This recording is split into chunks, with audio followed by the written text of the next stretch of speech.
إن الحمد لله نحمده ونستعينه ونستغفره ونعوذ بالله من شرور أنفسنا ومن سيئات أعمالنا من يهده الله فلا مضل له ومن يضلل فلا هادي له وأشهد أن لا إله إلا الله وحده لا شريك له وأشهد أن محمدا عبده ورسوله أما بعد فإن خير الحديث كتاب الله وخير الهدي هدي محمد صلى الله عليه وسلم وشر الأمور محدثاتها وكل محدثة بدعة وكل بدعة ضلالة وكل ضلالة في النار رب اشرح لي صدري ويسر لي أمري واحلل عقدة من لساني يفقهوا قولي رب أعوذ بك من همزات الشياطين وأعوذ بك رب أن يحضرون أعوذ بالله السميع العليم من الشيطان الرجيم ثاني اثنين إذ هما في الغار إذ يقول لصاحبه لا تحزن إن الله معنا۔ آپ سب کے علم میں ہے کہ آج محرم کی 4 تاریخ اور محرم اسلامی تقویم کا پہلا مہینہ اور محرم کی فضیلت کے بارے میں نبی اکرم صلی اللہ علیہ وسلم ارشاد فرماتے ہیں، آپ سے پوچھا گیا اے اللہ کے رسول، رمضان المبارک کے روزوں کے بعد افضل ترین روزے کس مہینے کے ہیں؟ تو آپ نے ارشاد فرمایا شہر اللہ الذی تدعونہ المحرم، رمضان کے بعد افضل ترین روزے ماہ محرم کے ہیں جو کہ اللہ کا مہینہ ہے۔ فرمایا وہ اللہ کا مہینہ ہے جسے تم محرم کہتے ہو۔ اس ماہ میں سال کا آغاز ہوتا ہے اور ہر تاجر، کاروباری آدمی سال کا بجٹ، سال کے دوران کیا کھویا کیا پایا، یہ سارے حساب کتاب کرتے ہیں۔ ہمیں چاہیے کہ ہم بھی اپنے نفس کا محاسبہ کریں اور یہ دیکھیں کہ گزشتہ سال میں 360 دنوں کے دوران ہم نے کیا کھویا اور کیا پایا۔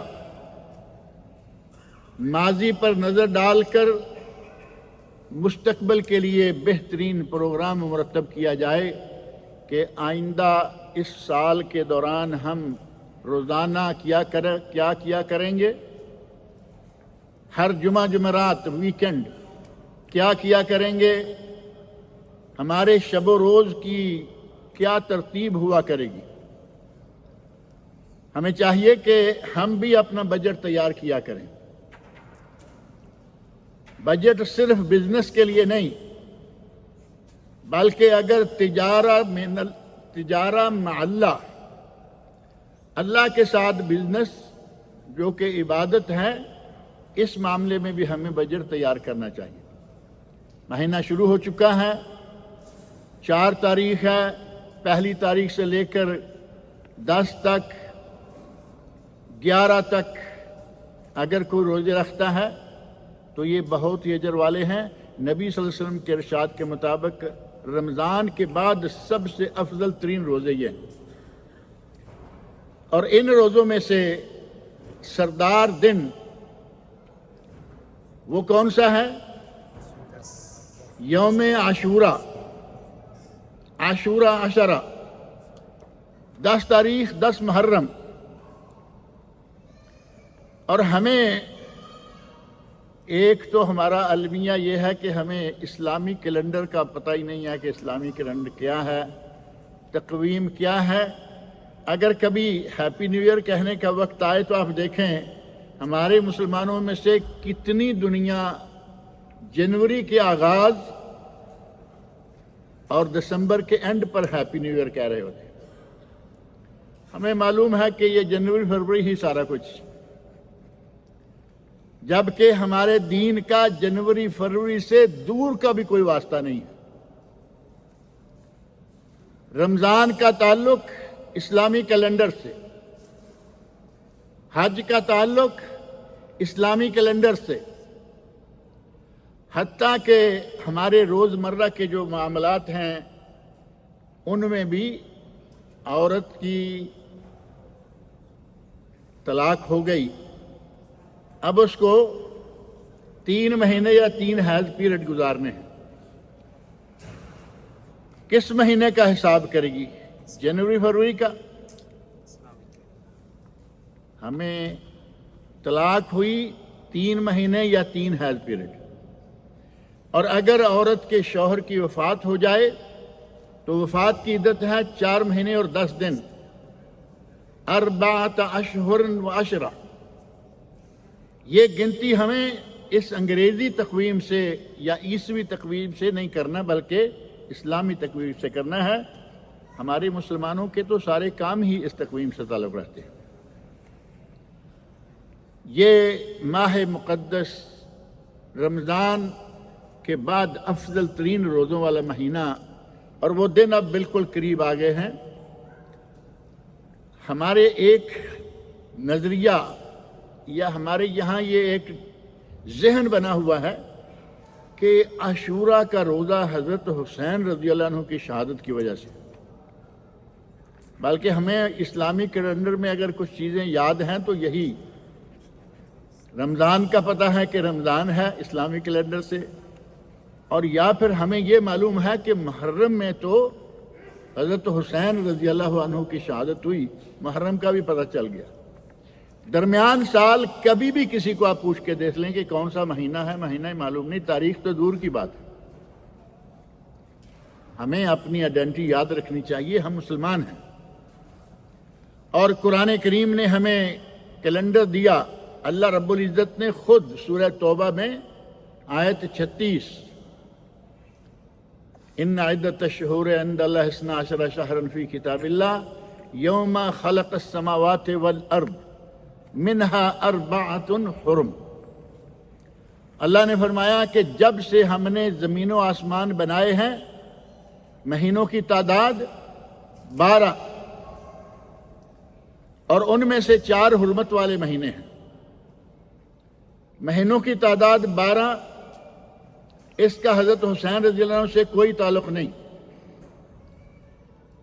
10 تاریخ کا روزہ حضرت حسین رضی اللہ عنہ سے کوئی تعلق نہیں۔ 10 تاریخ کا روزہ کب سے رکھا جا رہا ہے؟ حضرت موسیٰ علیہ السلام کے زمانہ سے۔ یہودی روزہ رکھتے تھے، نبی اکرم صلی اللہ علیہ وسلم نے پوچھا کہ تم روزہ کیوں رکھتے ہو؟ تو انہوں نے کہا کہ اس دن 10 محرم کو اللہ رب العزت نے ہمارے نبی موسیٰ علیہ السلام اور ان کے ساتھیوں کو نجات دلائی تھی فرعون اور اس کے لشکر سے۔ حضرت موسیٰ علیہ السلام نے اللہ رب العزت کے شکرانے کے طور پر روزہ رکھا تھا، اور ہم بھی رکھتے ہیں۔ تو نبی اکرم صلی اللہ علیہ وسلم نے ارشاد فرمایا انا احق منکم بموسیٰ، اے یہودیو، میرا موسیٰ علیہ السلام پر تم سے بھی زیادہ حق ہے۔ تم تو محض امتی ہو، اور وہ بھی پتہ نہیں آج کل ہو یا نہیں ہو۔ آپ جانتے ہیں یہود و نصارہ کے ان کا اپنا دین کتنا ہے، اصل دین کیا ہے، آج اگر کوئی تلاش بھی کرنا چاہے تو کر نہیں سکتا۔ اتنا ہیر پھیر، اتنی تحریف، اتنی تبدیلیاں۔ فرمایا کہ میں موسیٰ علیہ السلام پر زیادہ حق رکھتا ہوں۔ نبی اکرم صلی اللہ علیہ وسلم نے روزہ رکھا اور اپنے صحابہ کو روزہ رکھنے کا حکم دیا، اور روزہ رکھنے کی ترغیب دلاتے ہوئے فرمایا احتسب علی اللہ ان یکفر السنہ، مجھے اللہ سے امید ہے کہ اس ایک روزے کے نتیجہ میں اللہ رب العزت پورے 1 سال کے گناہوں کو معاف کر دے گا۔ ہم نے اس روزے کو بھی حضرت حسین کے ساتھ جوڑ دیا، جبکہ یہ حضرت موسیٰ علیہ السلام کے زمانے سے آ رہا ہے۔ اور پھر حضرت حسین رضی اللہ عنہ کی شہادت پر چیخنے والے، پیٹنے والے، رونے والے، نوحہ خوانی کرنے والے، گال پیٹنے، بال نوچنے اور گریباں چاک کرنے والے، یہ حضرت حسین سے کتنی محبت رکھتے ہیں اس کا اندازہ آپ ان کے کرتوتوں سے کر سکتے ہیں۔ نبی اکرم صلی اللہ علیہ وسلم حضرت حسین کے کیا لگتے تھے؟ معروف ہے نا، نبی صلی اللہ علیہ وسلم حضرت حسین کے نانا ہیں، اور نانا جان نے ارشاد فرمایا ہے کہ 10 محرم کا روزہ، اور صرف پھر 10 پر بس نہیں، کیونکہ 10 تو یہودی بھی رکھتے تھے۔ آپ نے ارشاد فرمایا، مسند امام احمد اور صحیح مسلم وغیرہ میں حدیث موجود ہے، لَإِنْ عِشْتُ، اور دوسری روایت میں ہے لَإِنْ بَقِيتُ إِلَىٰ قَابِلٍ لَأَصُومَنَّ التَّاسِعَ، اگر میں آئندہ سال زندہ رہا، باقی رہا، تو میں 9 تاریخ کا روزہ بھی رکھوں گا۔ ہمارے بعض علماء نے ایک نیا مسئلہ اٹھا رکھا ہے، تازہ ہی ہے، پرانا نہیں ہے۔ کہتے ہیں کہ اب 10 کا روزہ نہیں، صرف 9 کا، 10 کا روزہ رکھ کر اور صحابہ کو رکھوا کر نبی صلی اللہ علیہ وسلم نے سنت قائم فرما دی، اور فرمایا کہ اگلے سال بھی اگر میں زندہ رہا تو میں 9 کا بھی رکھوں گا۔ نبی اکرم صلی اللہ علیہ وسلم فرمائے روزہ رکھو، اور 10 تاریخ کو یہ محبان حسین رضی اللہ عنہ روزہ رکھتے ہیں۔ ان کا پیار آپ دیکھیں کہ پیار یہ کس کو کہتے ہیں؟ اللہ رب العزت کی طرف سے مار، ان کا پیار تو ہے نہیں، لیکن اللہ کی طرف سے ان کو مار یہ پڑ رہی ہے۔ اللہ نے ان کو دنیا میں بھی عذاب میں مبتلا کر رکھا ہے، اور آخرت میں بھی عذاب ہوگا، اور کیوں نہیں ہوگا؟ تمام انبیاء کے بعد تمام بنی نوع انسان کے افضل ترین شخص حضرت ابوبکر صدیق، انہیں یہ گالیاں نکالیں، بد زبانی کریں، تبرہ کریں، نبی صلی اللہ علیہ وسلم کی حضرت خدیجہ رضی اللہ عنہا کے بعد محبوب ترین بیوی، بلکہ پوچھا گیا کہ آپ کو سب سے پیارا کون ہے؟ بیویوں سے نہیں، آپ کو سب سے پیارا کون ہے؟ یہ حضرت خدیجہ کی وفات کے بعد ہے، تو آپ نے فرمایا عائشہ۔ حضرت عائشہ رضی اللہ عنہا کو گالیاں، بد زبانی، اتہام اور الزام تراشی، تہمتیں۔ حضرت عمر فاروق کو گالیاں، ان کی بیٹی ام المومنین حضرت حفصہ رضی اللہ عنہا کو گالیاں۔ یہ محبان حسین رضی اللہ عنہ ہیں، یہ اپنے نانا کے، حسین کے نانا کے فرمانبردار ہیں۔ آپ نے فرمایا روزہ رکھو، اور یہ نہ رکھتے ہیں نہ رکھنے دیتے ہیں۔ اب کوئی کہے کہ یہ کون سا جا کے لوگوں کو منع کرتے ہیں کہ روزہ نہ رکھو؟ 10 تاریخ کو روزہ ہے، ایک آدمی بیچارہ بھوکا ہے، اس کو بر وقت روٹی 2 وقت کی نہیں ملتی، 10 تاریخ کو روزہ رکھے گا وہ؟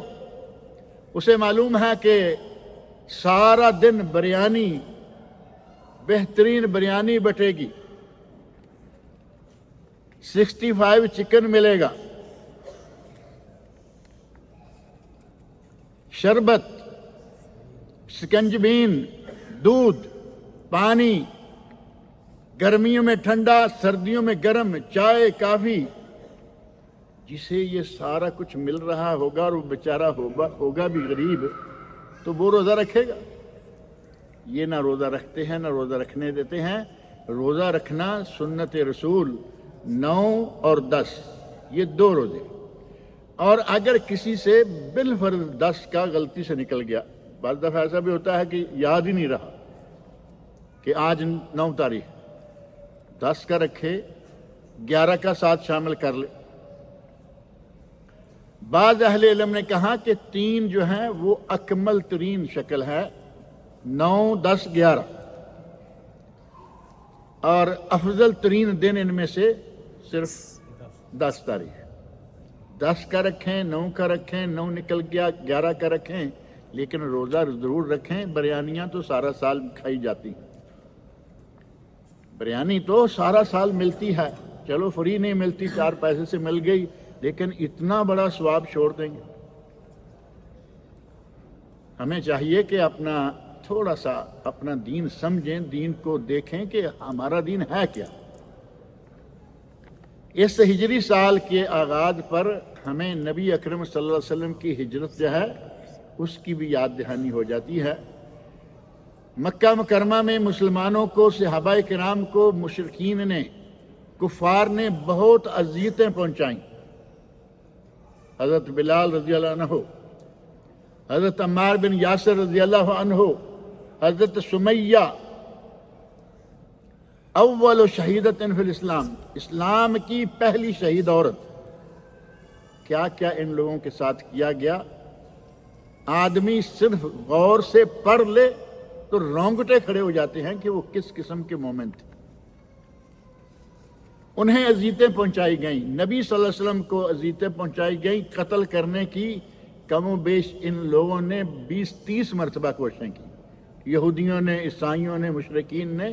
اللہ رب العزت نے آپ کو محفوظ رکھا۔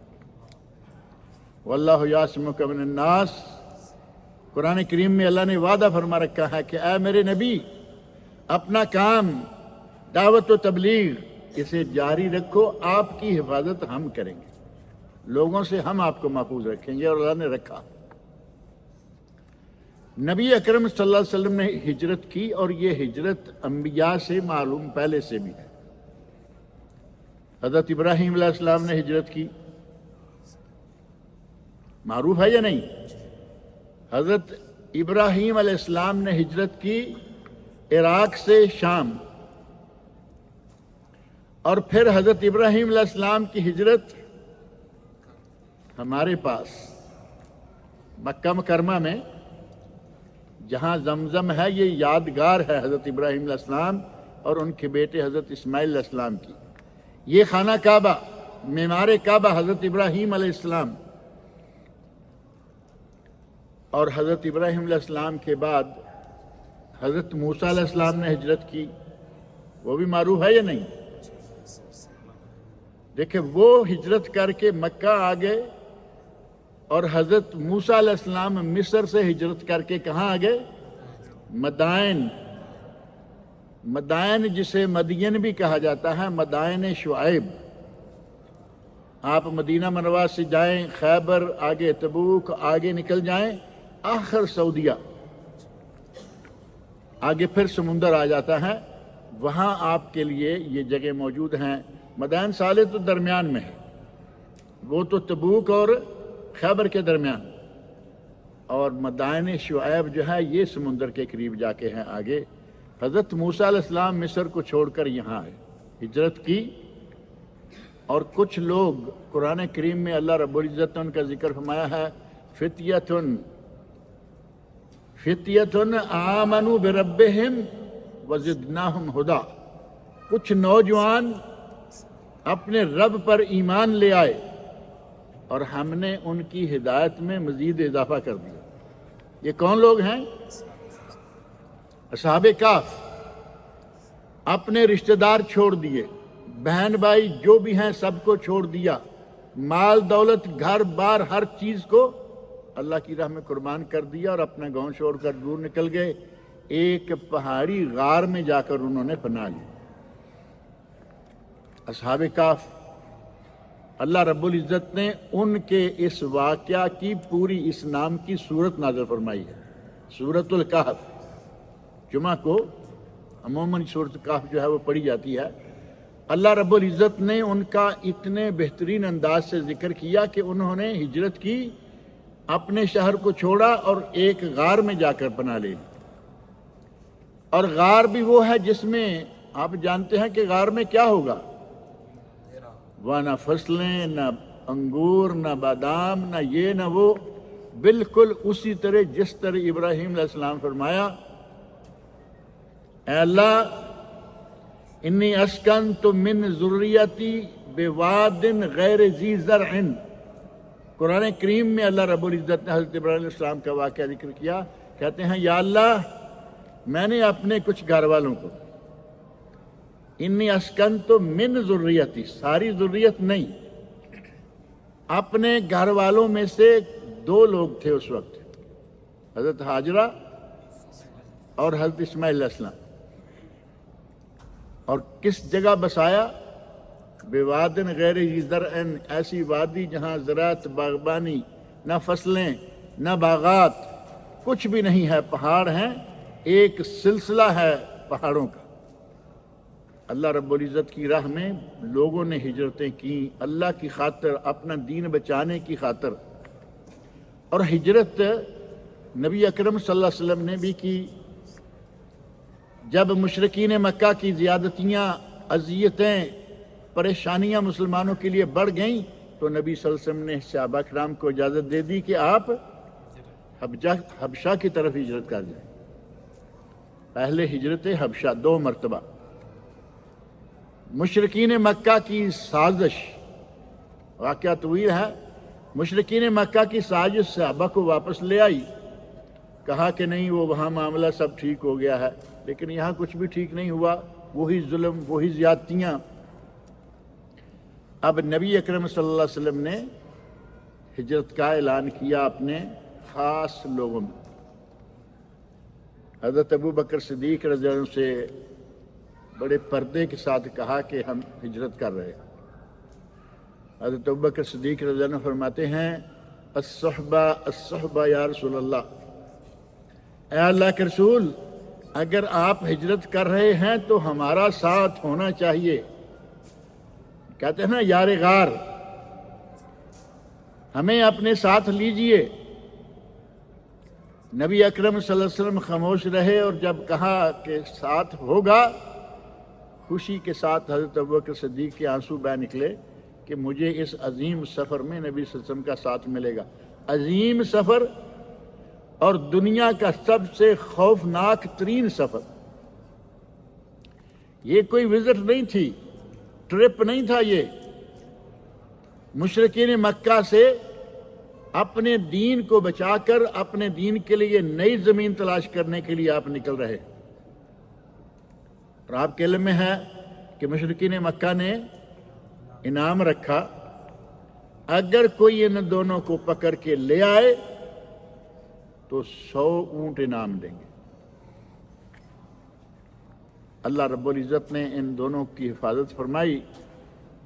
جب غار ثور میں چھپے ہوئے ہیں، 3 دن آپ غار ثور میں رہے. آپ لوگ غار ثور دیکھتے ہیں تو حضرت ابوبکر صدیق رضی اللہ عنہ دیکھا کہ یہ مشرکین تو ہمیں تلاش کرتے ہوئے غار کے منہ پر آ گئے، آپ نیچے ہیں اور یہ لوگ اوپر گھوم رہے ہیں. اللہ رب العزت نے اندھا کیا ہوا تھا. وَجَعَلْنَا مِن بَيْنِ أَيْدِيهِمْ سَدًّا وَمِن خَلْفِهِمْ سَدًّا. سورہ یاسین میں اللہ رب العزت فرمایا ہم نے ان کے سامنے، ان کے پیچھے دیوار بنا دی. نبی صلی اللہ علیہ وسلم اور حضرت ابوبکر صدیق رضی اللہ عنہ ایک لمحے پر نیچے ہیں. حضرت ابوبکر کہتے ہیں یا رسول اللہ، یہ کبھی اپنے پاؤں میں دیکھے تو ہمیں دیکھ لیں گے. اب پاؤں میں دیکھنے کی توفیق کون دے گا ان کو؟ نبی اکرم صلی اللہ علیہ وسلم نے دھار سے بندھاتے ہوئے، ہمت دلاتے ہوئے فرمایا لا تحزن. یہ اللہ رب العزت نے یہ واقعہ قرآن کریم میں ذکر کیا ہے باقاعدہ. ثانی اثنین اذ ہما فی الغار اذ یقول لصاحبہ لا تحزن ان اللہ معنا. اے ابو بکر گھبراؤ نہیں. 2 میں سے دوسرے، 2 ہی تو ہے نا، ایک نبی صلی اللہ علیہ وسلم ہے اور ایک ابو بکر صدیق رضی اللہ عنہ. اذ یقول لصاحبہ، جب کہ نبی اپنے صحابی سے کہہ رہا ہے. قرآن کریم میں اگر صحابی کسی کو کہا گیا ہے تو وہ صرف ابو بکر صدیق ہے. کتنے بدبخت ہیں وہ لوگ دنیا میں ملائکہ کی لعنتیں، انسانوں، مسلمانوں، مومنوں کی لعنتیں اور اللہ رب العزت کی لعنتیں ہیں ان لوگوں پر. ابو بکر صدیق کے خلاف بد زبانی. فرمایا لا تحزن ان اللہ معنا، یہ قرآن کریم کہہ رہا ہے، اور نبی اکرم صلی اللہ علیہ وسلم کی حدیث میں موجود ہے۔ جب یہ بات انہوں نے کہی تو نبی نے فرمایا ما ظنک یا ابو بکر بسنین اللہ ثالثہما، اے ابو بکر تمہارا ان دو لوگوں کے بارے میں کیا خیال ہے کہ وہ دو ہیں اور ان کا تیسرا رب ہے؟ یعنی ہمارے ساتھ ہمارا رب ہے، اس میں گھبرانے والی کیا بات ہے؟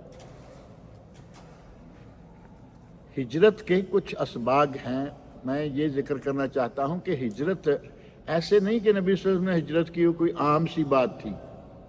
اس وقت پورا مکہ نبی صلی اللہ علیہ وسلم کے خلاف ہے، مشرکین یہود و نصارہ سارے آپ کے خلاف، اور یہ بھی کوئی ذہن میں نہ رکھے کہ نبی صلی اللہ علیہ وسلم ان لوگوں سے ڈرتے ہوئے وہاں سے نکل گئے تھے۔ یہ ہجرت فرار نہیں بلکہ تلاش قرار تھا کہ ایک دین اسلام کی نشر و اشاعت کے لیے ایک نیا پوائنٹ تلاش کیا جائے، اور اس کا وعدہ مدینہ والے آ کے ایک موقع پر کر کے گئے تھے۔ وہ بیعت عقبہ الاولیٰ، بیعت عقبہ ثانیہ، معروف ہے نا دو بیعتیں۔ ان میں اسباق میں سے ایک سبق یہ ہے کہ اگر دین کی خاطر کچھ قربانی دینی پڑے اور اپنے کسی دوست کے ساتھ وفا کرنی پڑے تو پیچھے نہیں ہٹنا چاہیے۔ آپ دیکھیں کہ اس میں سب سے آگے کون کون ہے؟ حضرت ابو بکر صدیق رضی اللہ عنہ۔ جب یہ کہا گیا کہ میں آپ کو ساتھ لے لوں گا، اجازت دے دی، صدیق خوش ہیں، 2 اونٹنیاں تیار کرنیاں شروع کر دیں، 2 اونٹنیاں تیار کہ میں اور نبی صلی اللہ علیہ وسلم کے لیے اونٹنیاں، اپنے گھر والوں میں سے ہر کسی کی ڈیوٹی لگا دی، اور اس میدان میں اس راہ میں بہت تکلیفیں اٹھائی خاندان ابو بکر نے۔ حضرت اسماء رضی اللہ عنہا گھر میں ہیں، ان کو پتہ چل گیا، ان کے سروں پر خاک ڈالتے ہوئے نبی صلی اللہ علیہ وسلم ان کے سامنے سے نکل کے گئے۔ حضرت علی رضی اللہ عنہ سے کہا کہ تم میرے بستر پر میری چادر لے کر سو جانا۔ وہ جب تک دیکھتے ہیں کہ کوئی سویا ہوا ہے اور چادر بھی وہی ہے جو یہ لیتے ہیں، انتظار میں رہے۔ آخر حضرت علی رضی اللہ عنہ اٹھ کے باہر آئے تو کہا یہ تم تھے، اور تمہارا نبی کہاں ہے؟ کہا تم جانو اور نبی جانے، میں تو سویا ہوا تھا۔ گھر گئے، حضرت اسماء رضی اللہ عنہ سے پوچھا تمہارا باپ کہاں ہے؟ اب ظاہر ہے کہ حضرت ابوبکر صدیق کی بیٹی ہیں، تمہارا باپ کہاں ہے؟ انہوں نے کہا مجھے نہیں معلوم، اس وقت وہ کہاں ہے میں نہیں جانتی۔ اور باقی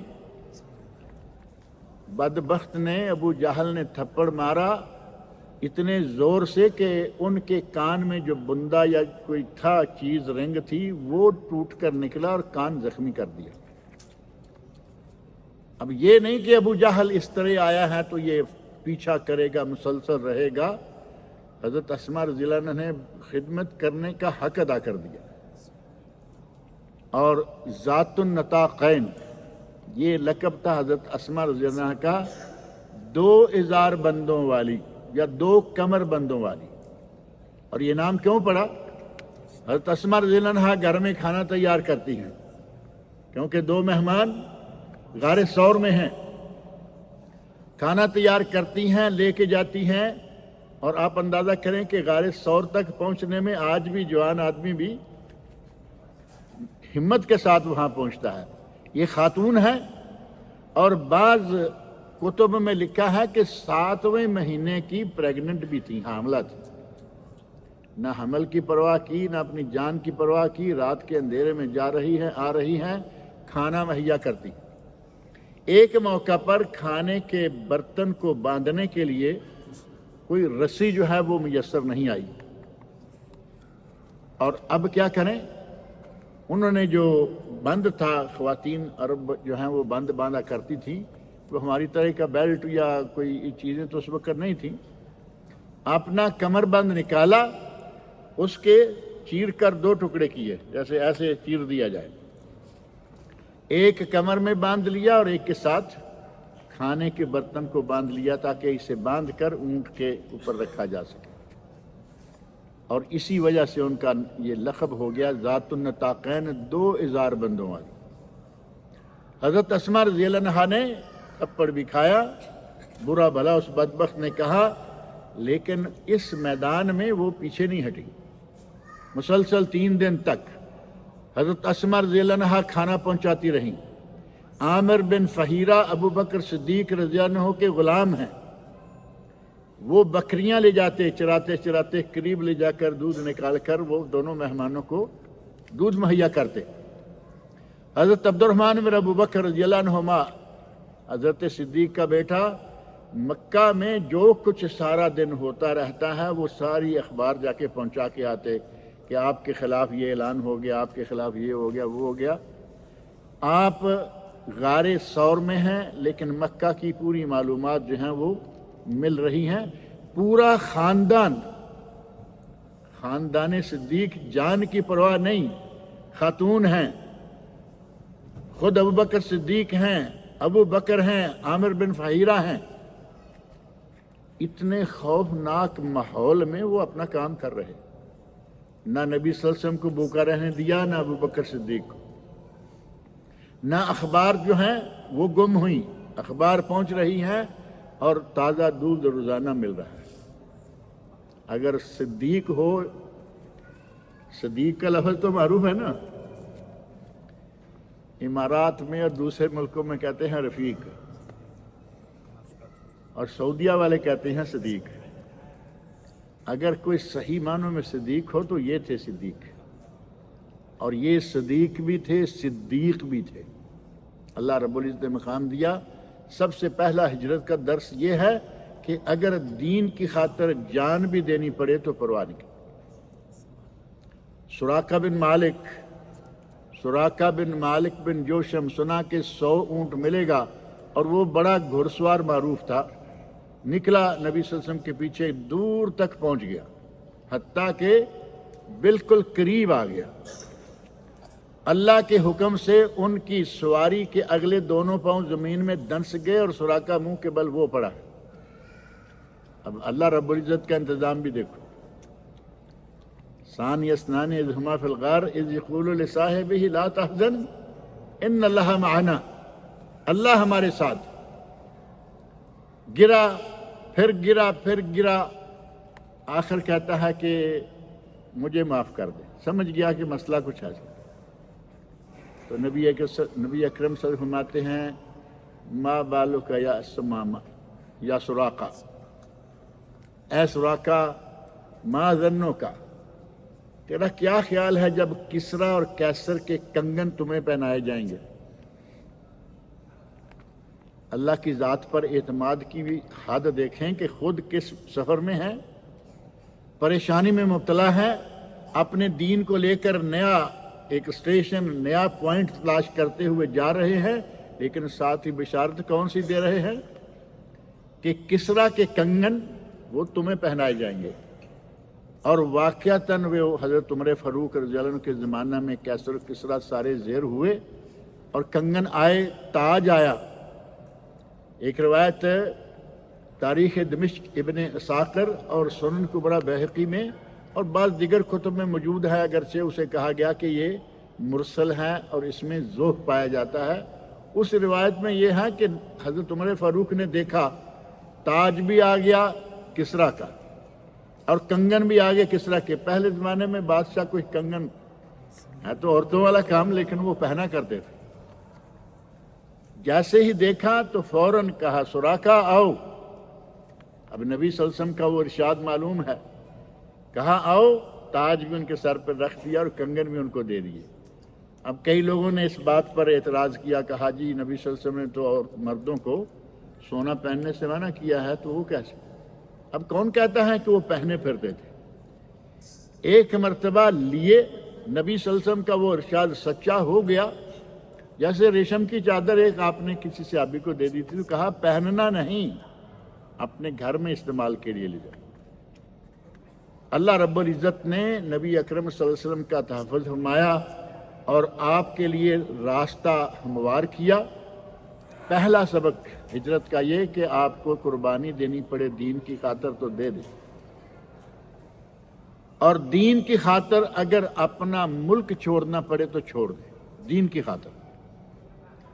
مکہ مکرمہ جہاں آپ کی ولادت ہوئی، جہاں آپ پہلے 40 سال بغیر نبوت کے رہے اور مکہ والوں کی آنکھ کا تارا رہے، پھر 13 سال نبوت کے بعد وہ وہاں رہے، اس شہر کو چھوڑتے ہوئے آپ کو معلوم ہے نا نبی صلی اللہ علیہ وسلم آیا، پلٹ کے مکہ کو دیکھا تو کہا اے اللہ میں اس مکہ کو نہیں چھوڑنا چاہتا، اگر میری قوم مجھے چھوڑنے پر مجبور نہ کر دیتی تو میں کبھی بھی مکہ نہ چھوڑتا، لیکن قوم نے دین کو پھیلانے سے روکا، آپ نے اس رکاوٹ کو کھولنے کے لیے مدینہ منورہ کا انتخاب کیا، اور یہ انتخاب بھی اللہ رب العزت کی رضا کے ساتھ کیا گیا۔ دوسری بات، ہجرت کے اسباق میں سے ہی دوسری بات یہ ہے کہ آپ اگر کسی بھی ملک میں ہیں، کسی بھی شہر میں ہیں، کسی بھی علاقے میں ہیں جہاں آپ کو دینی آزادی نہیں ہے، آپ نمازیں نہیں پڑھ سکتے، آپ روزہ نہیں رکھ سکتے، آپ کو نماز کے لیے پڑھنے پر اذیتیں دی جاتی ہیں، ان کے لیے ضروری ہے کہ وہ اپنا ملک بدل دیں۔ قرآن کریم میں کئی ایک جگہ مستضعفین کا ذکر آتا ہے، اور فرشتے جو ہیں اس قسم کے جو اپنے آپ کو کمزور بنائے پھرتے ہیں، ان کو کہتے ہیں کہ تم کہتے ہو ہم بڑے کمزور تھے، مستضعف، ضعیف تھے، ارض اللہ واسعہ، اللہ کی زمین تو بہت کھلی ہے، کہیں بھی ہجرت کر کے چلے جاؤ۔ ہجرت ہے کیا؟ ایک جگہ کو اللہ کی خاطر چھوڑ کر دوسری جگہ چلے جاؤ جہاں آپ اپنے اسلام پر مکمل طور پر عمل کر سکیں۔ اور ساتھ ہی ایک سبق یہ ہے کہ دین کی خاطر ہمیں ایک سپاہی، ایک عسکری کی طرح ڈیوٹی دینی چاہیے۔ اب دیکھیں حضرت علی رضی اللہ عنہ، اگر کوئی کہے کہ وہ نبی پاک صلی اللہ علیہ وسلم کا بستر تھا، خوش قسمتی ہے یا نہیں؟ نبی اکرم صلی اللہ علیہ وسلم کی چادر، بردہ مبارک وہ اوڑے ہوئے ہیں، اور یہ معلوم ہے کہ آج کی رات نبی صلی اللہ علیہ وسلم مکہ چھوڑیں گے اور مشرکین مکہ آپ کے گھر پر، آپ کے پیچھے ڈھونڈتے ہوئے اپنی تمام تر کوشش صرف کریں گے، لیکن انہوں نے اپنے آپ کو ایک دلیر فوجی کے طور پر چارپائی پہ سوئے ہوئے، بلکہ بعض روایت میں آتا ہے کہ ماحول تو بہت خوفناک تھا، لیکن مجھے اس دن جتنی نیند مزے سے آئی ہے کبھی نہیں۔ یہ عسکریت تھی ان میں کہ ایک سپاہی، اللہ کے سپاہی، پرواہ نہیں کی، اور مشرکین کا بڑی دلیری کے ساتھ جواب دیا، کہا کہ باہر تم ہو، میرے سونے کے جگہ کے باہر تم کھڑے ہو، تمہیں معلوم ہونا چاہیے کہ وہ کہاں ہے۔ اور ساتھ ہی آپ یہ بھی ذہن میں رکھیں کہ حضرت اسماء رضی اللہ عنہ کا کردار سامنے رکھیں، اور آج ہماری خواتین کا کردار بھی دیکھ لیں۔ وہ اپنی جان جوکھوں میں ڈال کر دین کی خدمت، والد بھی ہیں اور ساتھ نبی بھی ہیں، دین کی خاطر، نبی کی خاطر اور اپنے والد کی خاطر اپنی جان کو خطرے میں ڈالی ہوئی، جا رہی ہیں، آ رہی ہیں۔ ہمارے یہاں ایک دن پہلے پتہ نہیں کسی سوال کے جواب میں کہہ رہا تھا کہ ہمارے یہاں بجلی بند ہو جائے نا، یہ لوڈ شیڈنگ وغیرہ ہمارے ملکوں میں تو ہے، میرا انڈیا میں بھی ہوگی، پاکستان میں بھی ہے، لوڈ شیڈنگ ہو جائے تو بیویوں کی چیخیں نکل جاتی ہیں، بھائی کیا ہوا؟ وہ جو یہ لائٹیں لگی ہوئی ہیں یہ تو آج کل ہر گھر میں موجود ہیں، روشنی تو ہو گئی، کیا ہوا بھائی؟ ہماری تو وہ ایک سیریز کی آج قسط تھی، وہ نہیں دیکھ پائیں گے۔ آج کی خاتون ڈرامے میں اتنی مگن ہے کہ اسے بجلی جانے کا اور کوئی غم نہیں۔ ٹیلی ویژن پہ قسط آنی تھی، وہ ہم نہیں دیکھ پائیں گے۔ کہاں حضرت اسماء رضی اللہ عنہ، کہاں آج کی عورت؟ اور سارا وقت فیشن میں، سارا وقت جو ہے اپنے بناؤ سنگار میں، دین، نماز۔ بہت ساری خواتین ایسی ہیں کہ انہیں یہ نہیں معلوم کہ اگر نیل پالش لگائی ہوئی ہو تو وضو نہیں ہوتا، پرواہ نہیں، ہوتا ہے نہیں ہوتا, لیکن وہ فیشن ہے, کرنا ہے. اتنے اتنے لمبے ناخن رکھے ہوئے ہیں. اور آج کل آپ کے علم میں ہوگا کہ ایک لپسٹک نکل آئی ہے جس کو واٹر پروف لپسٹک کہا جا رہا ہے. اب وہ ہونٹ کے اوپر لگی ہوئی ہے اور ہونٹ پر پانی نہیں پہنچے گا کیونکہ وہ واٹر پروف ہے, وضو ہو جائے گا. ہماری خواتین کو اللہ تعالیٰ ہدایت دے. نمونے قائم کر دیے صحابیات نے. حضرت سمیہ اول شہیدہ فی الاسلام نمونہ قائم کر دیا, 2 ٹکڑے کر دیا چیر کر, دونوں ٹانگوں کو, ایک کو ادھر اور ایک کو ادھر, اونٹ کے ساتھ باندھا.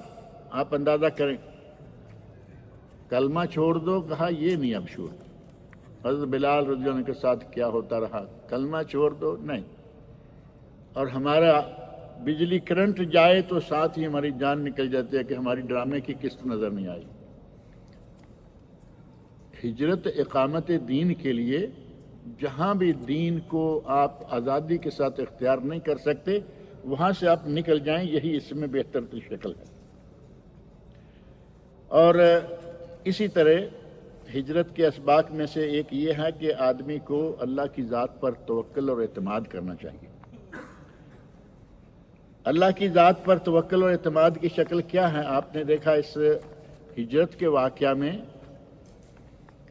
نبی اکرم صلی اللہ علیہ وسلم سفر میں ہیں, پیچھے بھی خطرہ, راستے میں بھی خطرہ, لوگ پکڑنے والے, یہ بھی معلوم ہے اعلان ہو چکا ہے, لیکن اس کے باوجود سراقہ کو کیا کہہ رہے ہیں, ما ظنک یا سراقہ, تمہارا کیا خیال ہے جب کسریٰ کے کنگن, یعنی بشارتیں دے رہے ہیں. اور اللہ کی ذات پر اتنا اعتماد ہے کہ آج ہم سفر میں ہیں, اپنے شہر سے نکل رہے ہیں, اکیلے ہیں, کوئی ایسی چیز نہیں پاس میں, تو ساتھ ہی بشارت کیا دیں, یعنی کسریٰ کی حکومت ختم ہوگی اور ہم وہاں حکومت کریں گے. اور ہوئی حکومت مسلمانوں کی. ہمیں اللہ کی ذات پر اعتماد رکھنا چاہیے. ہجرت میں یہ درس بھی ہمارے لیے موجود ہے. اور ما ظنک,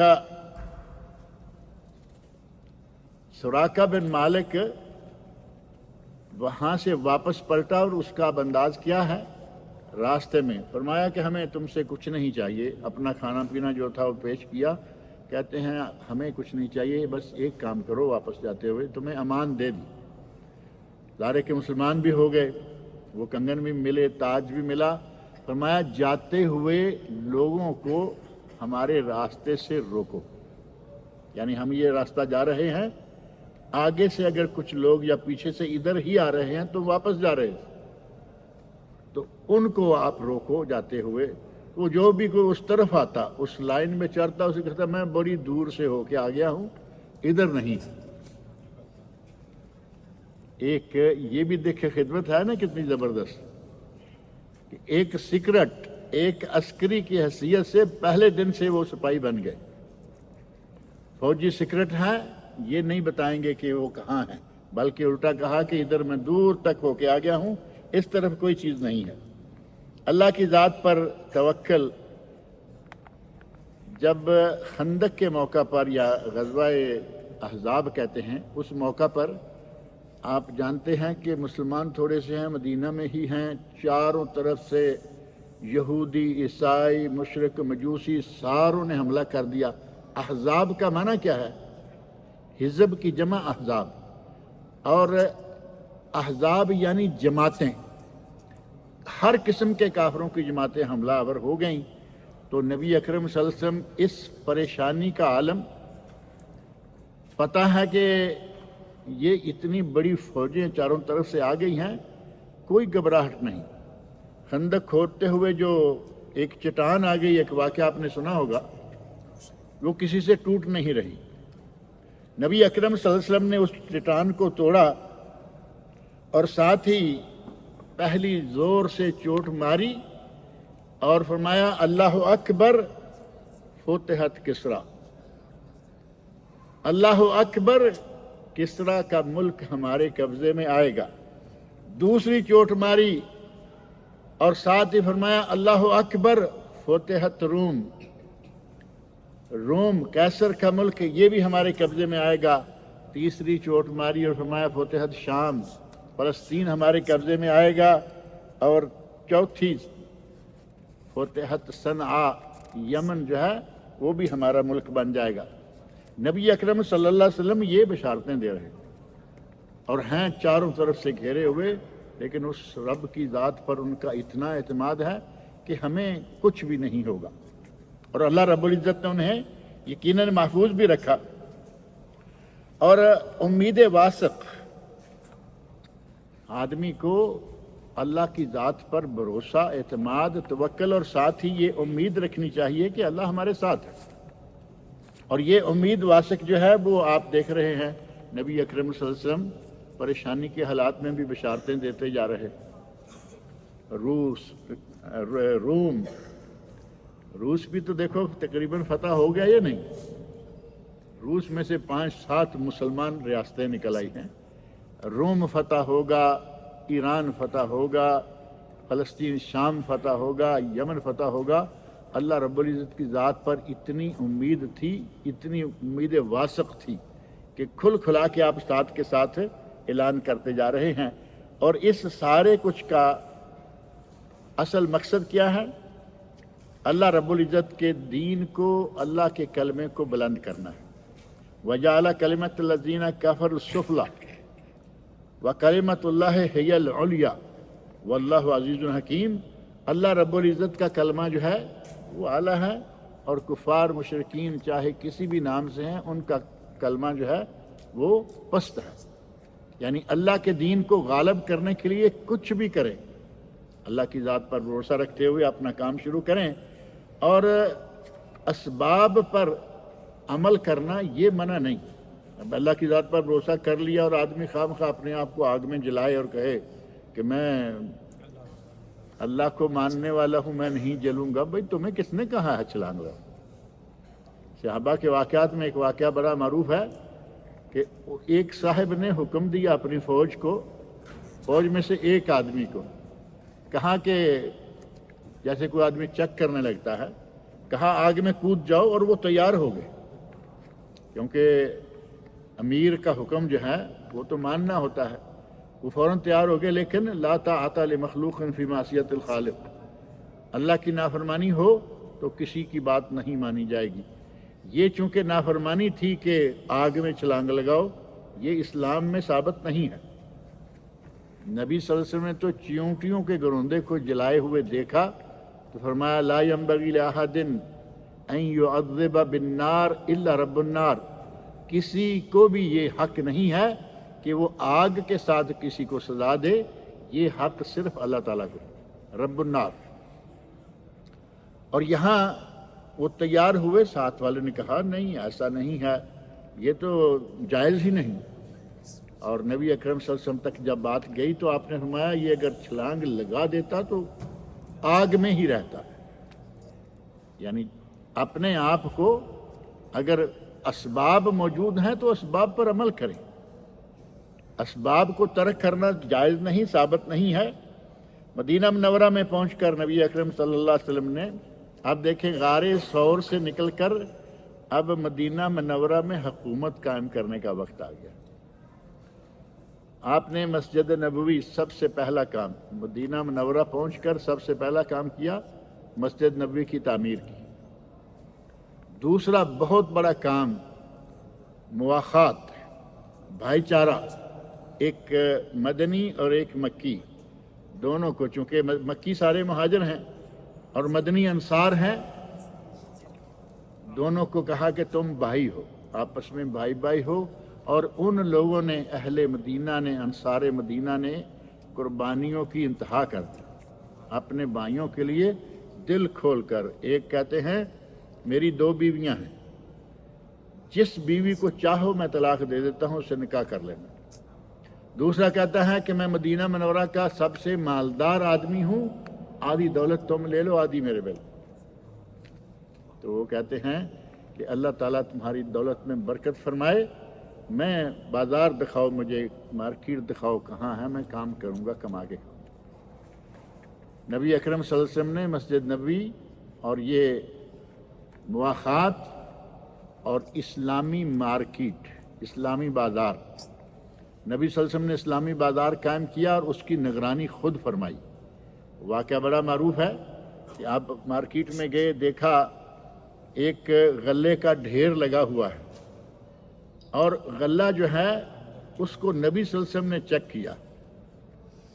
ہمارے شہروں میں چیک کرنے والے لوگ آتے ہیں اور وہ بڑے مزے سے دیکھ کے چلے جاتے ہیں، کیونکہ ان کو کیا کہ یہ کیا بیچ رہا ہے، انہیں پیسے چاہیے، 2 نمبری بیچے، 10 نمبری کرے، جو چاہے کرے۔